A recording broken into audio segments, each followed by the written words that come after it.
Big Zulu is managed by my former partners, my former business partners at DJ's Productions.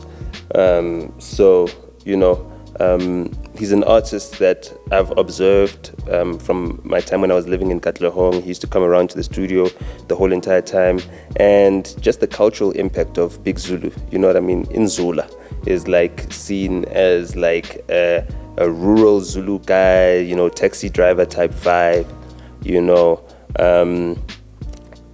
when they clean up, they rock cavelas and everything else. Imagine having a Nzula rapper and Kabi rapper that could represent all the guys, who you might find Kwamaimai or the taxi drivers and everything else.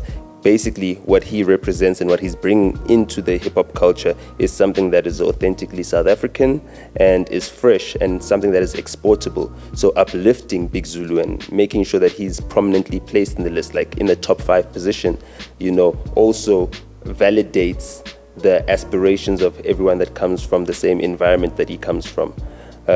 So that was also very important, and I'm glad that he was placed so highly on the list. And I mean, just for the work that he's been putting in, I mean, he did I'm a Million, I'm a Billion, his album did well last year. He's got a single out, Voma, which is one of the top performing singles on radio and TV this year as well on iTunes, etc. And it's gotten some really good streams. He's also featured on another artist who signed to his label, Mtutuzi. He's featured on Mtutuzi's song, which is also doing very well. He's also featuring a whole lot of Maskandi artists and everything else.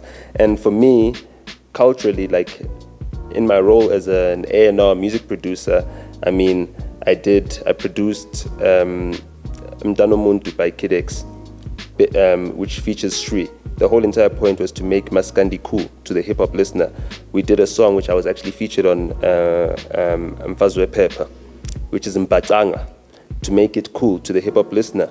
We did the platinum-selling Ketile Ketile, which features The Legacy, to make it cool to the hip-hop listener to think they could incorporate Istatamea into their music as well.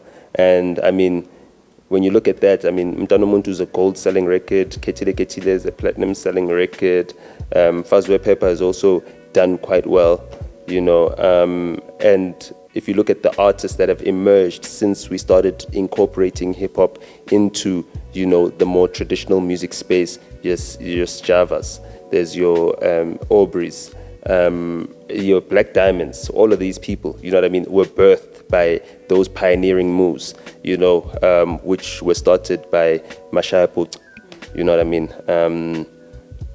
so, although Mashaya might not be active in the whole entire space as much as he was in the time, we worked very closely with him and Maraza when they were starting that Black Experience EP and everything, before they did the Shandarabas and everything else. So that's already started a whole new wave of artists that are now emerging. So, I think that's the main cultural importance, and to see that something that we started is being carried on by other people shows that, it had a real big impact. And I'm just glad that now they find themselves a space within hip-hop, and hip-hop finds itself a space within the traditional music, and it's incorporating all the sounds that bring African culture to the world, and yeah.